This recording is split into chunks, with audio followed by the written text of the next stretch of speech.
যা গরম পড়েছে, এই গরমে ফ্রুট জুসের থেকে ভালো কিছুই নেই।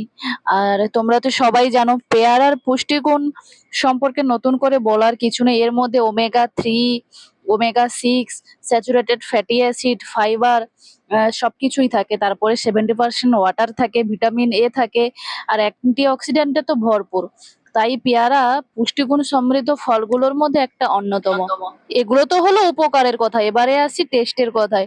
পেয়ারা খেতে কার ভালো লাগে কি লাগে না আমি জানি না, আমার তো খেতে খুবই ভালো লাগে।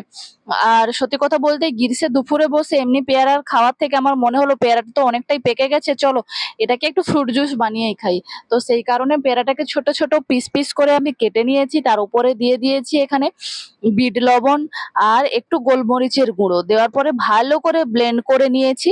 আমি এখানে ঠান্ডা ওয়াটার ইউজ করেছি, তোমরা যদি চাও তোমরা আইসও ইউজ করতে পারো, কোনো অসুবিধা নেই। তো তার উপর আমি একটু দিয়ে দিয়েছি অল্প পরিমাণে চিনি। তোমরা চাইলে চিনি দিতে পারো, নাও দিতে পারো, কিন্তু চিনিটা দিলে টেস্টটা অনেক বেটার লাগে। আর আমি যেহেতু এটা আমি নিজের জন্য বানিয়েছি, তাই আমি এটাকে এমন ঠিক করেই বানিয়েছি, কোনো প্রয়োজন নেই অত্যাধিক পাতলা করে বানানোর।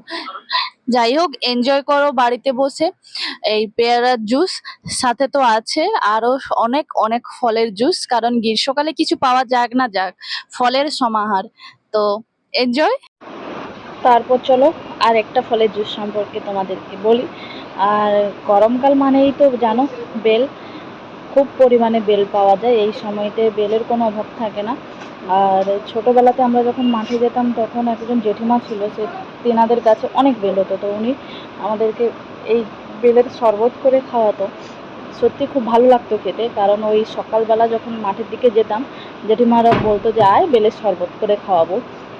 তো তিনি এখন আর নেই, মানে তিনি মারা গেছে। তো আমি সেই জন্য ভাবলাম আজকে দোকানে বেল দেখে নিয়ে চলে এসেছি, ভাবলাম চলো একটু বেলের জুস বানিয়ে নিই।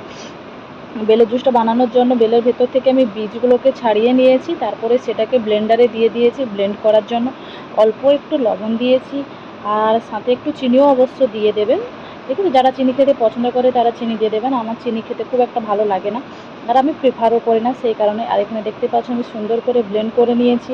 তারপরে দিয়ে দিয়েছি একটু হালকা চাট মশলা, হালকা গোলমরিচের গুঁড়ো, আর তারপরে দিয়ে দিয়েছিলাম একটু বিট লবণ আর কি।